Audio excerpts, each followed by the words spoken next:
La couleur des arbres traduit directement l'état de leur physiologie. La chlorophylle, présente dans les cellules végétales, permet à la plante de réaliser de la photosynthèse, de transformer l'énergie solaire et le CO2 en sucre. Et donc, si l'arbre est vert, c'est le signe que ce processus fonctionne correctement et qu'il est en bonne santé. Alors, c'est une généralité, évidemment. Il existe des variations dans la nature. Certains ne sont pas tout à fait verts et sont en bonne santé. En revanche, ce qu'on sait, c'est qu'avec les vagues de chaleur, les sapins, par exemple, changent de couleur. Brigitte Muche est généticienne et chef du département des ressources génétiques et forestières de l'Office national des forêts.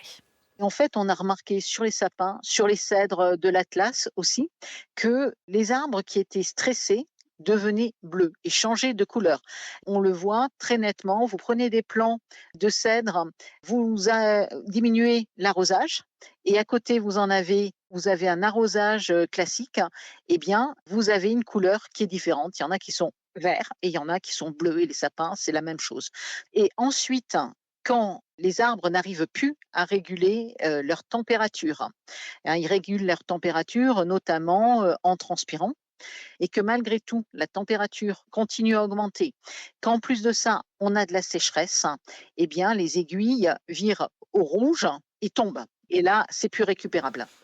La chlorophylle est détruite par la chaleur et d'autres pigments, les anthocyanes, donnent aux aiguilles des sapins cette couleur rouge. Ça, c'est pour les arbres qu'on dit résineux. Les feuillus, en revanche, ne virent pas au rouge, ils brûlent littéralement. Les feuilles deviennent beiges, presque translucides, et ça n'a rien à voir avec les couleurs d'automne. Les cellules perdent leur eau, elles n'ont plus de structure, les poches d'air à l'intérieur s'effondrent et se collent, et la chlorophylle, là aussi, se dégrade. Bon, et au-delà de ces changements de couleur, quels sont les autres effets des vagues de chaleur sur les forêts? Eh bien, une diminution de la croissance. C'est déjà documenté depuis longtemps, depuis 1995, par l'IGN, l'Institut national de l'information géographique et forestière, sur toutes les espèces et dans toutes les régions. Lorsqu'une vague de chaleur se produit, les arbres arrêtent de respirer. Ils ferment leurs stomates, sorte de petites bouches, pour limiter les pertes d'eau. Il n'y a plus de photosynthèse, plus de captation du CO2 et donc il cesse de grandir. L'autre effet, c'est qu'un arbre affaibli est comme un humain plus vulnérable. Il devient plus sensible, notamment aux parasites et aux maladies. L'une des solutions pour aider les forêts à survivre aux vagues de chaleur,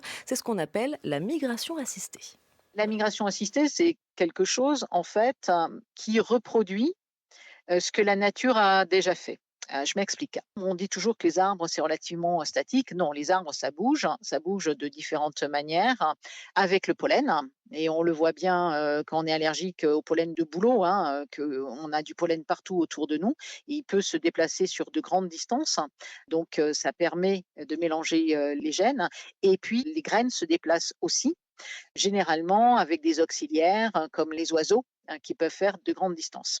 Et donc, on reprend cette idée de migration en se disant que là, si on calcule la vitesse du réchauffement climatique par rapport à ce que nos arbres sont capables de faire par les flux de pollen ou les flux de graines, même aidés par les animaux, on ne le comblera pas. Les arbres vont pas réussir à migrer assez vite pour coloniser des situations qui leur seraient favorables dans le futur. Concrètement, la migration assistée consiste à récolter des graines de hêtre, par exemple, de hêtre marseillais, pour les planter auprès d'autres hêtres en Lorraine. Là, on déplace simplement des populations d'une même espèce, mais on peut aussi transférer une autre espèce d'arbre, mieux adaptée à la chaleur. C'est le cas du chêne tausin, par exemple, naturellement présent dans les Pyrénées, que l'on déplace en forêt de Compiègne, par exemple, là où il n'existe pas naturellement.